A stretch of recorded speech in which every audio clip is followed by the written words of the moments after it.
Right then, welcome back to another episode of Try Real Hard and another build. So today in the stand I have an exciting one. I've got this Sintesi Fuego. Now, Sintesi are an Italian company, and I understand that their brand name Sintesi means synthesis, something to do with taking something quite complicated in terms of the engineering that goes along with their products and making it simple, and that's where they got the name from. Fuego means fire in Spanish.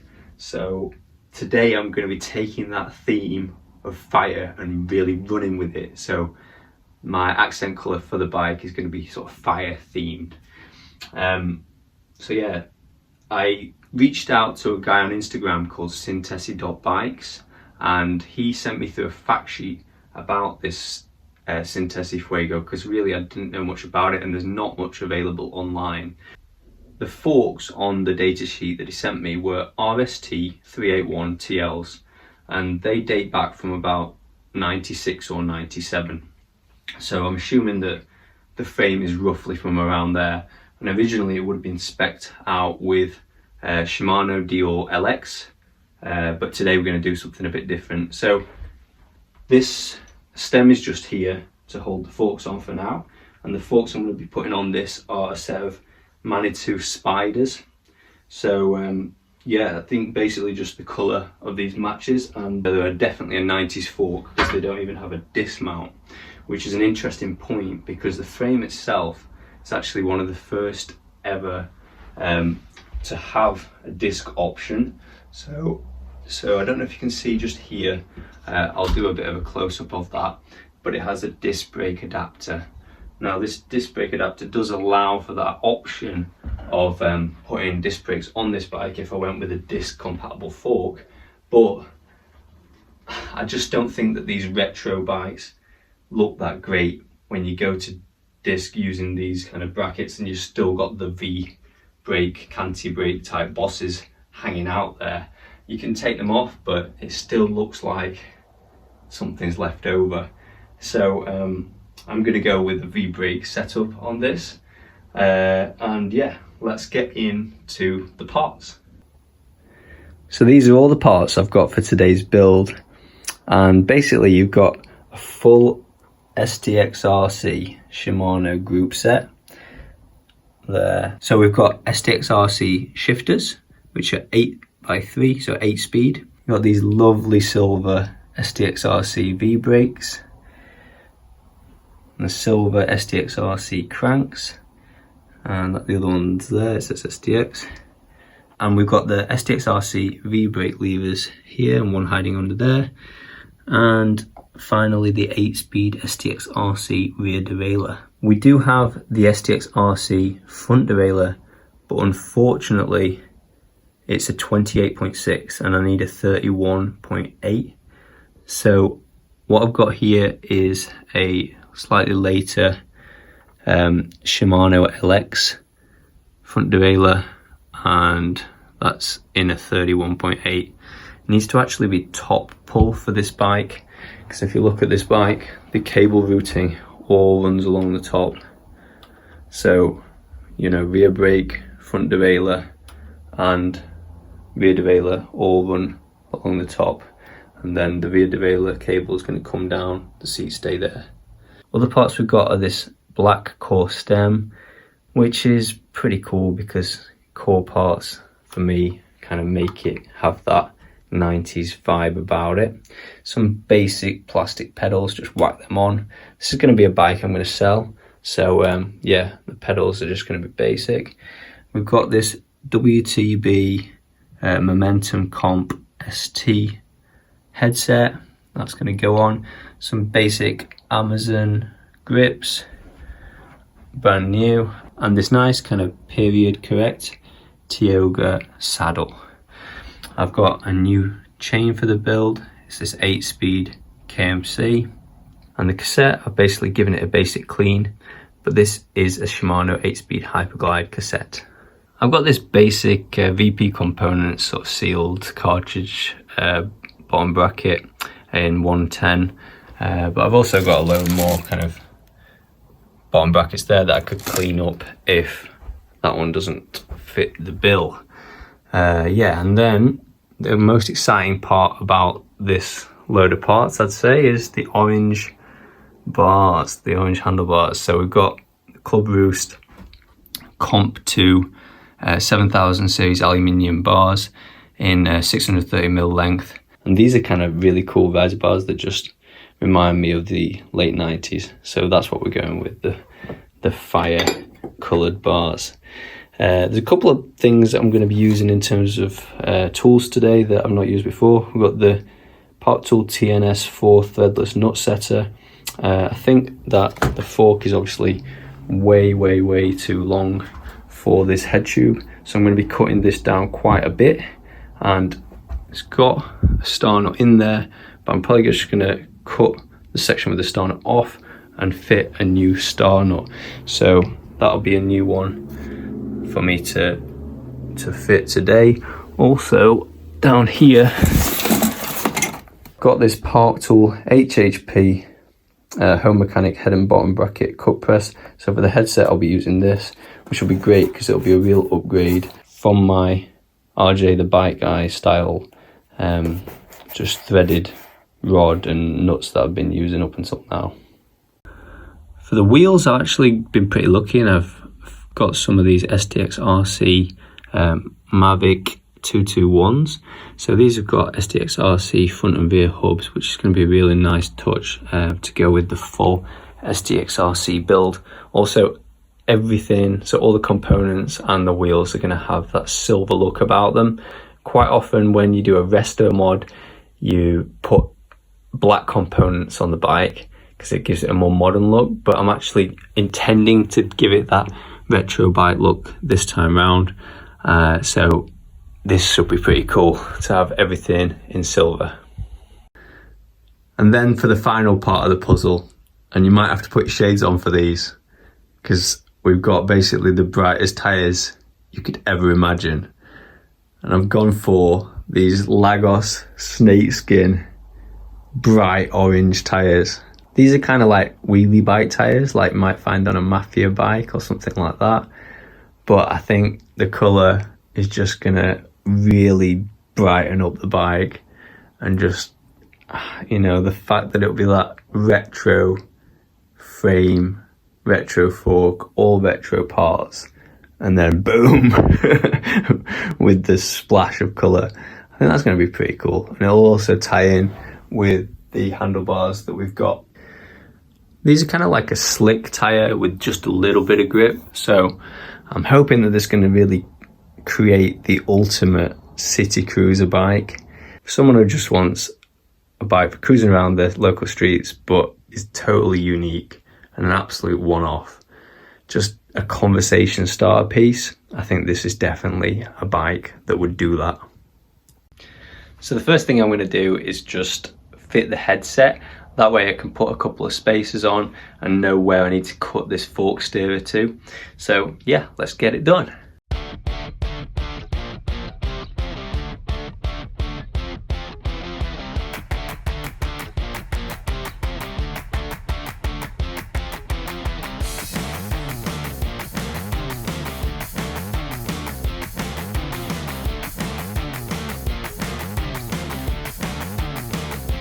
So that was my first experience of using the Park Tool HHP3, and it was pretty damn smooth compared to what I've been used to up until now. So it's a game changer. It's good stuff, that. Yeah, that's awesome. So I've just been and cleaned up the headset parts, giving them a good degrease so they're nice and clean. And we've got the crown race here, which I've also cleaned. Removed the crown race, the old one that was on the forks. So I'm just going to go ahead and fit the new crown race. Just pop a bit of grease on here.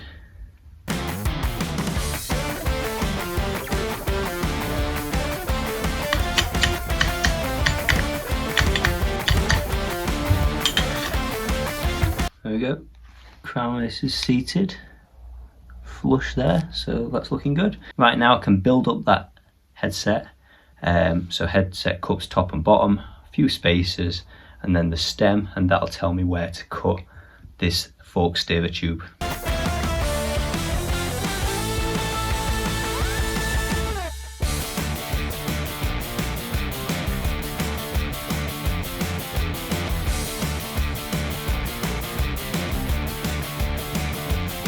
So what I did there was put a 5mm spacer on top of the stem, and then I swapped it out for what I think is a 2mm spacer, just so that when I cut, the 5mm spacer will be slightly above the line, and cutting along that line should allow the top cap to compress the headset correctly. Right, time to get this steerer cut.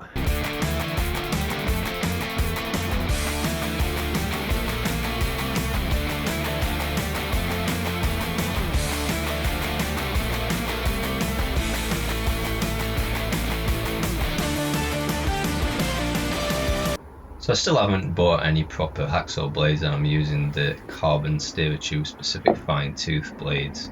So that's all I've got, and it's obviously not going very well, so I took a moment here to just chill out as next door's cat came to say hi. God, I need to jet wash my patio, the state of that. Right, better crack on, let's carry on with this sawing.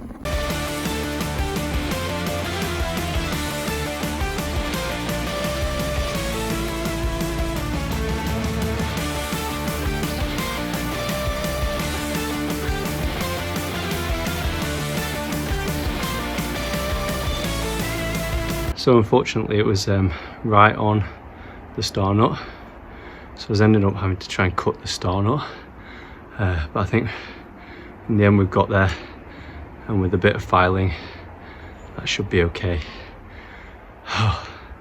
As you can see, I was kind of hitting the star nut all around, but much easier to remove the whole star nut like that and then fit a new one rather than trying to hit the star nut all the way through the steerer tube. Right, time to file this down a bit and get it nice and level.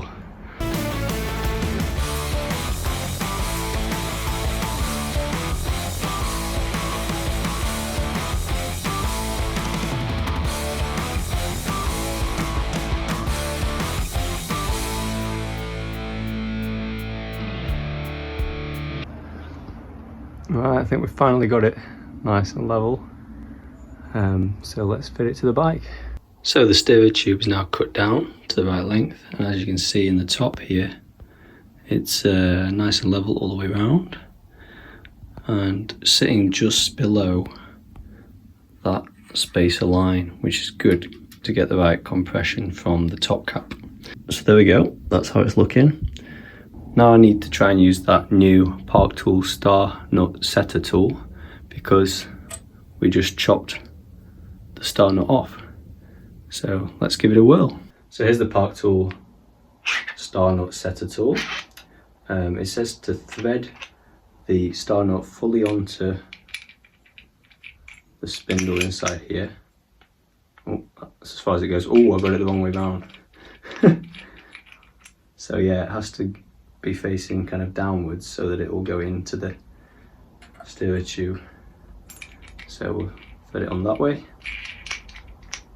As far as it goes, it seems to kind of sit flush with it there like that. Then it says to insert the steerer tube fully into there, so I'm thinking I need to take the stem off and the fork back off. Right, we'll do that. One sec.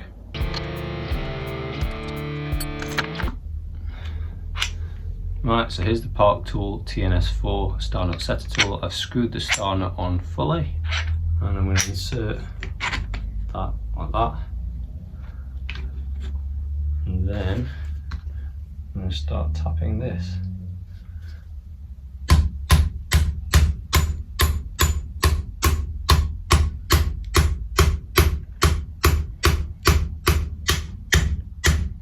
It says to go until it bottoms out, which it just has done. So now what? Now we have to unscrew. So I'm just unscrewing.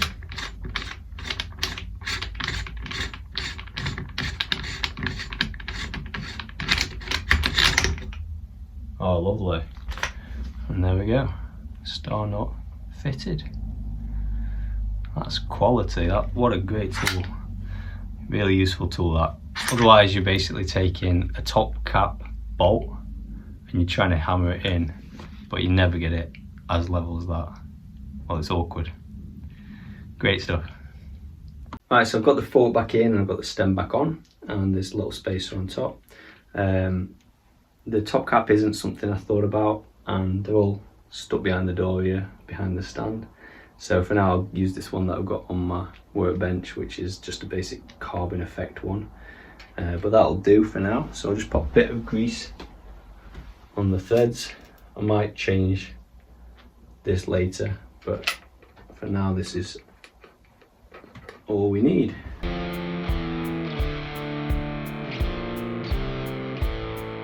So that's the headset assembly together. I think basically now, if I just show you down here, you've got the fork on. I think now I'll just slot the handlebars into place.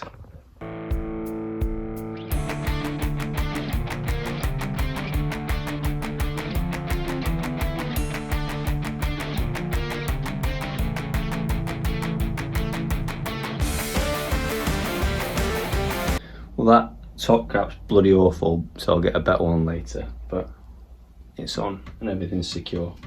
What do you reckon to them handlebars, eh? The orange is starting to come into effect. So I'll just put the Tioga saddle on now. It's quite a 90s style saddle, so it's not the most modern or fashionable, but I like the Tioga logos on the back. I think they're gonna look cool for photos and just general overall package for the bike. The seat post is nothing special at all, but actually it's a 27.0, so a bit different to the more standard 27.2, and a 27.2 would not fit. I know with like a GT Zascar, my mate Dom has kind of informed me as well that generally some of them, they come with a 27.0, but you can fit a 27.2, but that's not the case with this. It has to be a 27.0. And actually the seat post that I found for it here, it says made in Italy on it. So I don't know whether it came with the bike and I had it stored away or what, but yeah, it's an Italian seat post with an Italian frame, so that should be good. So yeah, we'll pop the saddle on, and then I'm going to think about doing the wheels, and then the whole bike will start to look like the silhouette of a bike.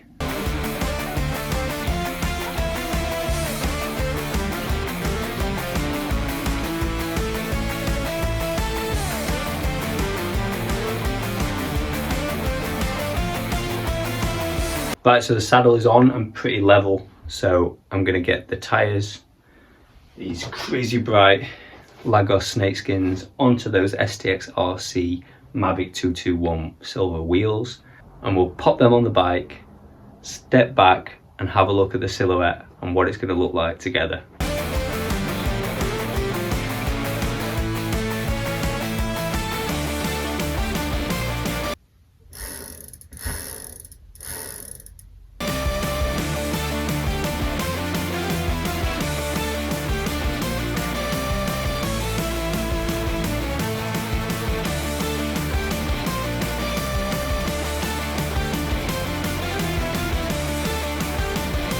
So with the front wheel, I've just found a bit of a problem. If you look at this, it's all kind of gone hard and crushed together, and there's some sharp edges to the Vim tape. So I'm not liking that at all. So I'm going to try and get the Vim tape off and put some new Vim tape on. And that should mean that you won't get any punctures, or whoever buys it off me won't get any punctures due to this anyway. Because we don't want to just cause punctures or leave this when we could have avoided a puncture. So we'll just try and get this rim tape off and see what we can do.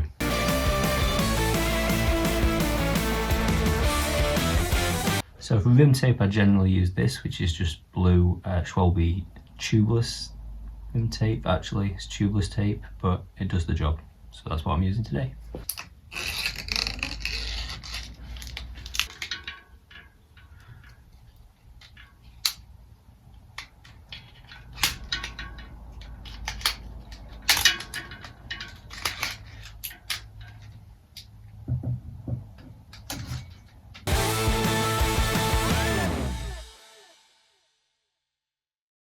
And there you go, new rim tape fitted all the way around.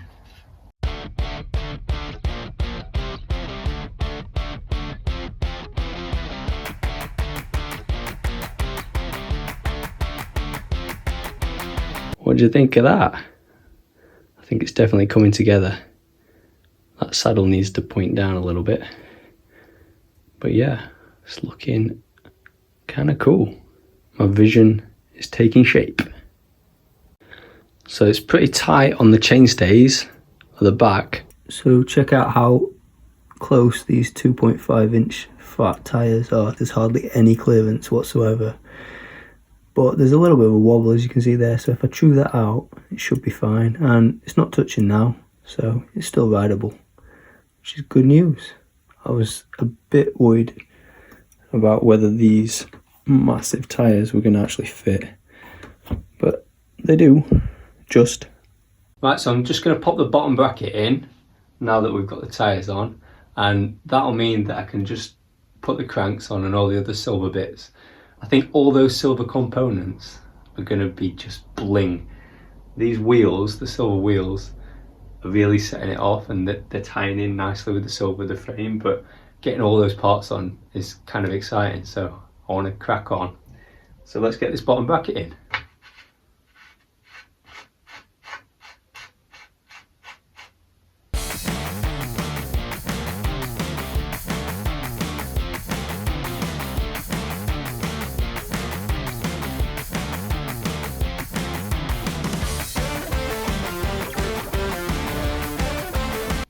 Cranks on next. Got the STX-RC with the C rubbed off, but still very good condition cranks. I've cleaned them up really nicely, so let's pop them on.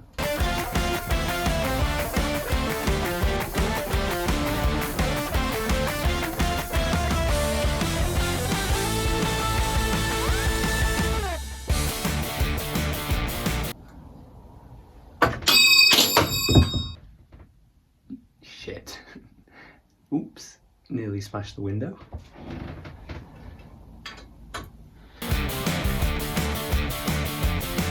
Right, before we go any further, can you see there's tons of space between the smallest ring and the bottom bracket, which is no good. The chain line is going to be terrible, so I think I'm going to change the bottom bracket. Another thing is, as soon as you get the crank on, watch this. Wobble. There. So as soon as you get the cranks on, you can see whether the axle's alright, and this bottom bracket's had it as a wobble. So I'm going to be swapping the bottom bracket out. Back we go.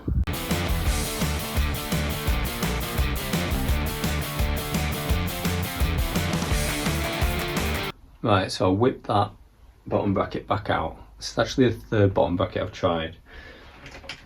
So the first bottom bracket I didn't even try because it was this one. It was 73 long and I knew I needed a 68.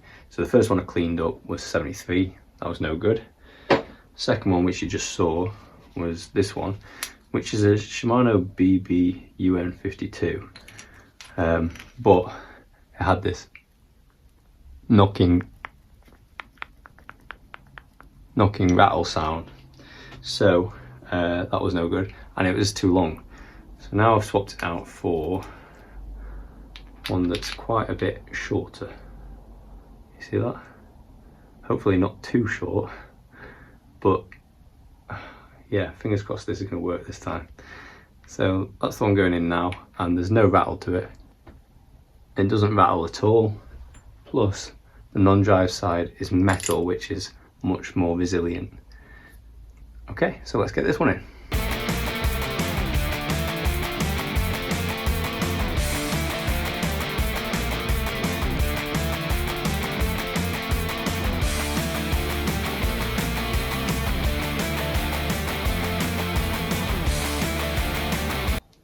Right, so back on with the cranks now, and let's see what the chain line is going to be like and whether the crank is now too close to the bottom bracket shell or not.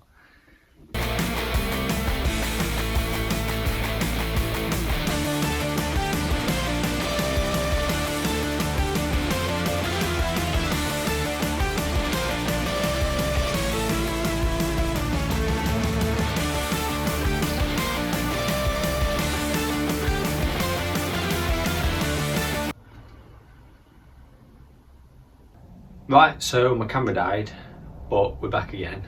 and in the meantime I did a couple of tiny little jobs. So I just put some bottle cage bolts here and here and put the pedals on, just these basic plastic pedals. So now I want to get the brake levers, the shifters, the rear derailleur and the V-brake calipers on, and then it'll be time to string all that stuff together. So let's speed through this stuff.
So sometimes this happens.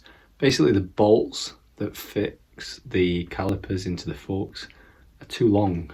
So as you can see, these are pretty long bolts, but I basically just need to grab some shorter ones out of my parts bin. There you go. If your brake caliper fixing bolts are too long, just grab some short ones like this and that should do the trick, fingers crossed.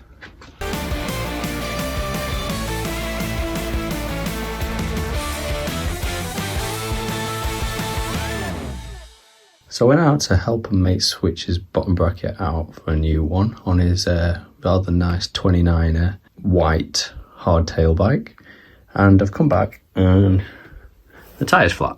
So great stuff. We're gonna have to swap this tyre out. Thinking this is the one that I changed the rim tape on. So that doesn't bode well, but we'll stick another inner tube in and see what happens.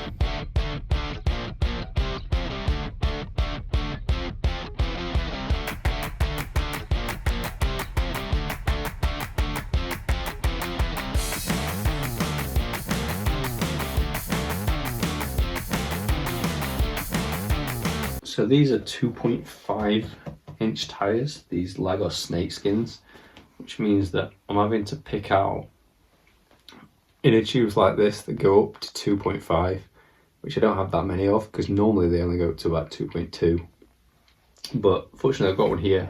Unfortunately it's Presta. In my absolute mess of bolts and sort of valve caps and crank bolts, brake bosses, all sorts in here, but this is just a random box of stuff I've accumulated. I had one of these shims. It's like an adapter shim that takes it from Schrader to Presta, so I'll use that and that should sort the wiggle out nicely.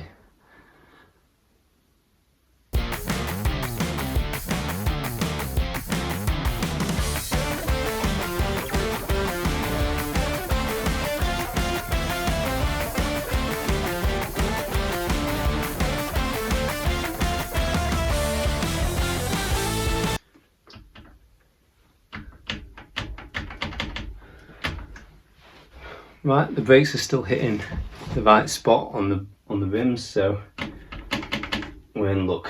That seems to have sorted it for now. Hopefully that inner tube will hold. Pretty much the last component to go on now is this front derailleur, and this is the LX, Dior LX, sort of the 9-speed Mega 9 era. But as you can see here, this is a top pull, which means that when the cable's coming down from the top, if you pull it upwards towards the top, then it'll move the derailleur across.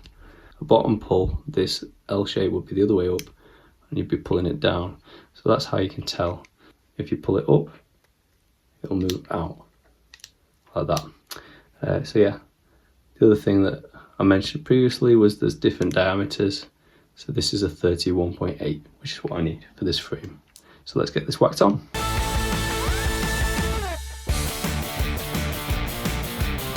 So when you've fitted a front derailleur, you just need to sort of pull it out or pull on the lever and check that it'll go over the biggest cog, and there should be sort of 1 to 3 mil there left over when it crosses over, which is around about right. Also, the issue you'll get sometimes with fat tyres like this is that the back end of the derailleur here will be very close to this, which is the case here. So let me show you all the different clearances that we've got now.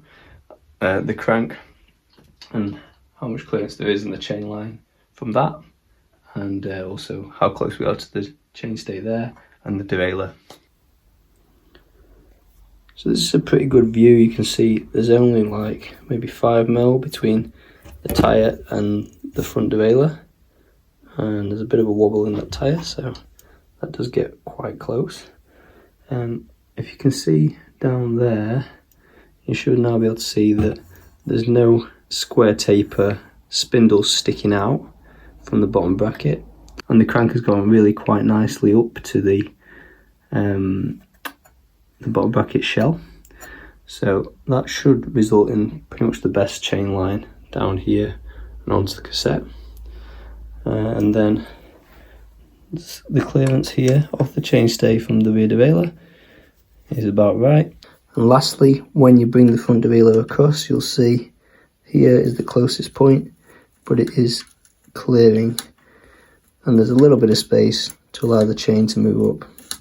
So hopefully all of those clearances will be enough. As you can see, the tightest is probably the tyre to the chainstay on this side. So this is how we're looking with all the components on. I've got to say, I love it. I think it's cool. Definitely the super unique sort of retro city bike that I was hoping for.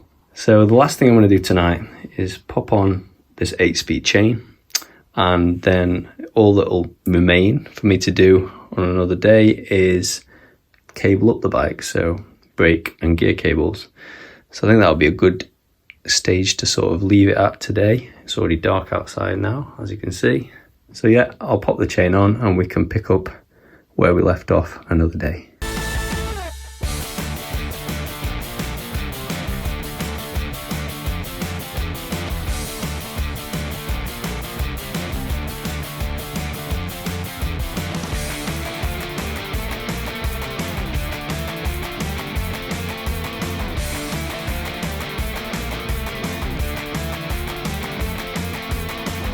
So there you have it, that's where I'm going to leave it for tonight.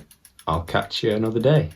Good morning. So a week has passed since I last worked on the Sintesi, and I need to get the competition bike out of the way and the Sintesi on the stand so I can cable it up and get this bike finished and up for sale. The weather today is saying that it's going to rain in the afternoon, so I need to cable this up as quick as possible so I can at least get some photos of the bike and a little bit of video footage. I'd like to go out for a ride, but I don't think the weather's going to hold. It's been pretty poor here in the UK, and as you can see, it's got really cold over the last week. So let's get the competition build out of the way and the bike on the stand.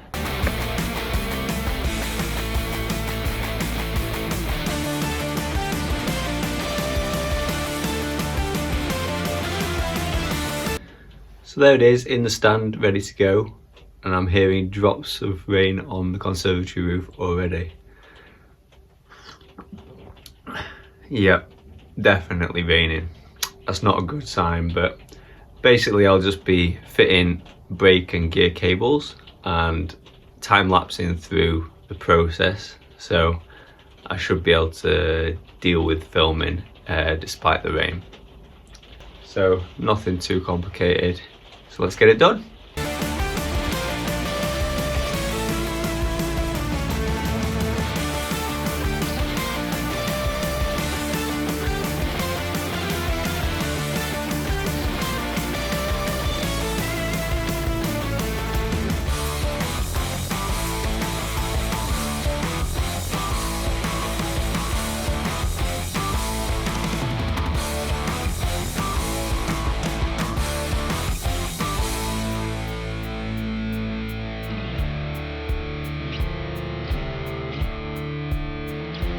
So that's the front brake done. Check it out.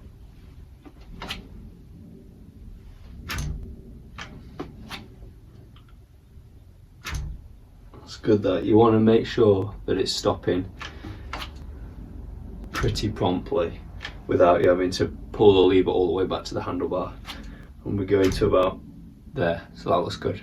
Right, on to the next cable. So as you can see here, there's no issue with the routing of the front brake cable.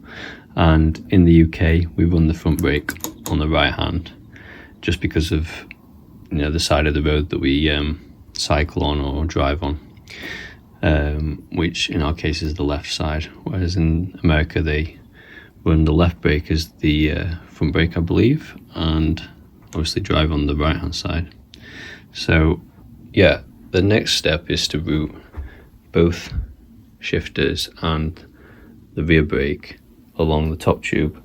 So there's no routing on the down tube at all. And what you've got is all three cables running along the top. So we just need to be aware of which one of these is going to be for which cable. And in this case, it's not too tricky. The one closest to me here, if you run along, you can see that there's actually another routing point here and here on the seat stay that goes to the rear derailleur. So we'll be running the rear derailleur cable, the right shifter cable along the inside on the drive side. Then the middle one I think we'll use to come down to this point here, which will be for the front derailleur, dropping down here, and the outside, so the non-drive side, will connect to the rear V-brake.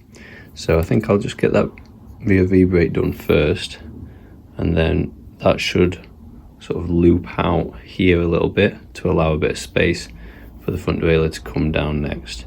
So that's the plan. Let's do it.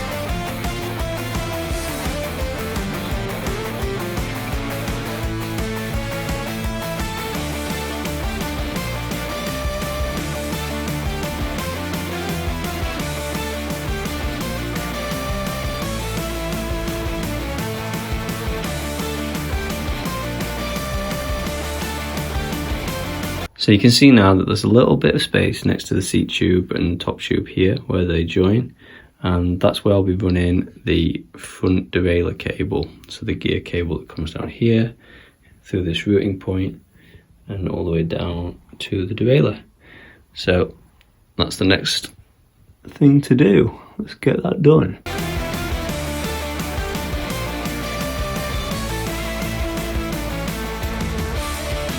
So this is sometimes something you have to do if the end of the cable is just blocked. You have to just get something, whether it's a bradawl or a little nail like this or the end of a spoke or another cable, and just try and open that up so that the cable can pass freely through it. So there you go, now you've got a proper hole.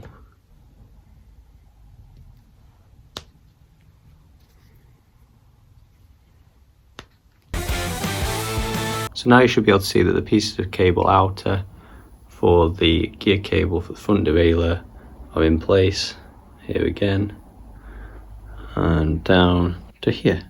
So then the cable will just run and finish there with an Allen key bolt. Right, let's get it installed.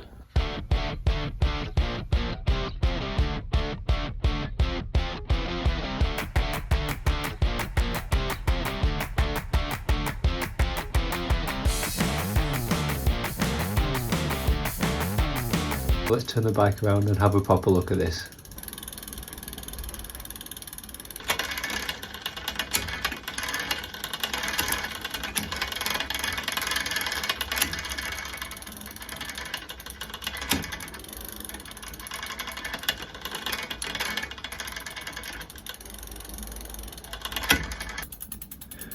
I don't know if you can see this, but the middle ring is totally bent on this crankset. So you can see that? Look at how close to the big ring it goes where the chain bolts are, and then how close to the small ring it goes where there aren't any chain ring bolts. So that is absolutely cooked, and when I put it on the middle ring, this is what happens. It doesn't like it, it slips all over the place. So I'm going to have to see if I've got a replacement for that middle chain ring. Right, time to see if I've got another one of these. Right, so I have got one here on this LX Blue 9-speed crank, but obviously this is a 9-speed M570 chain set. So I don't want to break this up unless I have to. I think the chain ring is the same 104 BCD and it would work just fine. But I think it'd be good to try and use this. Now I think what's happened is that whoever's fitted it last, whether that was me or the person I put it off, has actually put it on the wrong way round. So I'm thinking, looking at this one, if I put it the other way up, maybe that is what's happened. Maybe it's not bent, maybe it's just been forced to go the wrong way. So I'm going to put it back on the other way around and see if that helps.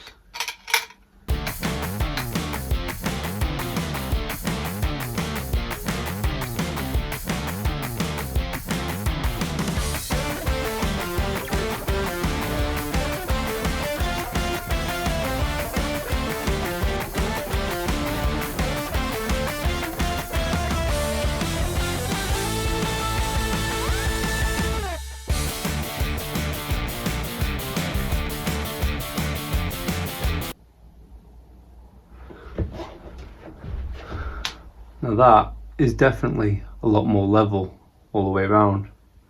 So yeah, I think it's worth giving that a try before I sacrifice another crankset. That could work.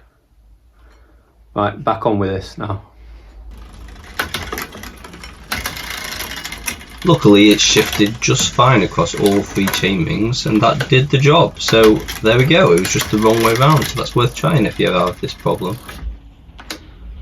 So unfortunately it's raining pretty hard and I'm not sure I'm going to be able to get out for a ride, but I'm on the final cable, the rear derailleur cable, and I've got all of the cable outers, the housing threaded along the frame there, ready for this cable. So let's get this one fitted and then this bad boy will be completely finished and ready to be sold on to its new owner.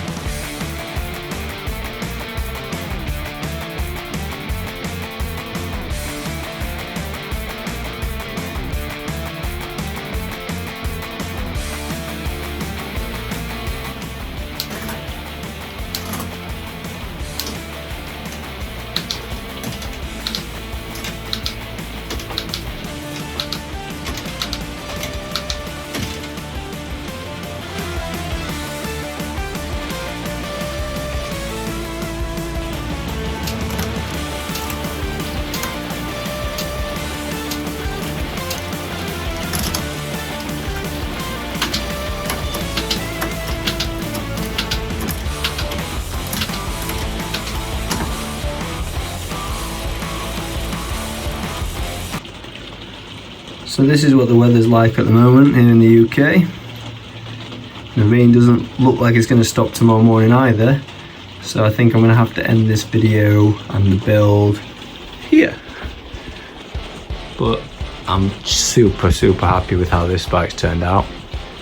Let me know your thoughts on it. But I think it really suits the name of Fuego and that fire theme now with these tyres.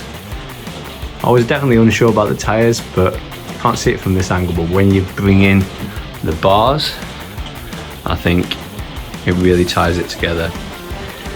And you know, for the next person who buys this bike and takes it on, there's that option there to add more or less orange depending on your taste. So let's quickly run through the bike once more to round up this video.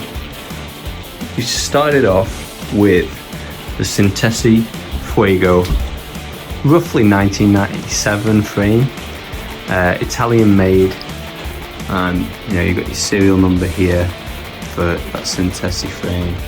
Really nice sort of tapered down tube to this, which makes it super interesting, and one of the earliest bikes to have the option of a disc brake with that disc brake adapter. To complete the frame set, we paired the frame with these Manitou spider forks, which are definitely a 90s fork as they don't have a disc option. The wheels, we went for STX RC wheels, so the hubs are STX RC and the Vims are Mavic 221s. And the funkiest part of the build by far are the Lagos Snakeskin tyres. So these are kind of like a wheelie bike tyre, and I've gone with these for the colour, but also to create a kind of urban city bike. The whole of the group set, apart from the front derailleur here, is STX RC. So we've got an 8-speed group set. Even the brakes, which are rather nice, are these silver STX RC brakes. And the shifters and brake levers are also STX RC. We've got this Club Boost Go Fast orange painted aluminium riser bar and the core stem. So many 90s touches to this bike that really just tie everything together. We've got new grips, we've got a new chain, the tyres are new, so there's some nice new bits there, which should mean that the ride quality is great. For the saddle, we continued with the 90s theme, kept it period correctish with this Tioga saddle, which sits on the seat post, which I have no idea what brand it is or anything, but it does say made in Italy on the post, and it's a 27.0 post. The one different part that we had to use was this top pull 31.8 band Shimano Dior LX front derailleur. One thing you will find if you're using a 9-speed derailleur like this with an 8-speed setup is the 8-speed chain is a bit wider than a 9-speed, which means that it's a bit harder to get it dialed in exactly right. But I think I've done a pretty decent job of that, and it should ride pretty well as it is. So I'm super chuffed with how it turned out. I think using this Sintesi frame as a base and really just throwing all the colours at it that I wanted to has really allowed me to, once again, just explore my own creativity and create something in the end that is just a complete package and something that somebody out there is bound to love. So if you like this one, it'll be going up on my eBay here in the UK. Just search Try Real Hard on eBay and you should find it over the next few days. I'm thinking somewhere around the £200 to £250 mark is what I'd be looking for. So shoot me an offer over £200 and I'll probably accept it. I hope you've enjoyed this build. It's been a great one to work on for me and a fantastic chance to use colours and products that I probably wouldn't have used otherwise. There'll be plenty more builds coming on the channel, so please do subscribe if you haven't already. Thanks for watching and see you next time.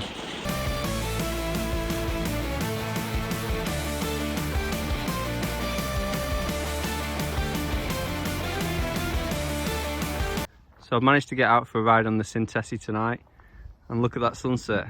It's a great spot here. But yeah, those 2.5-inch Lagos Snakeskin tyres are more supple, just super squishy, squishier than I've ever ridden on before.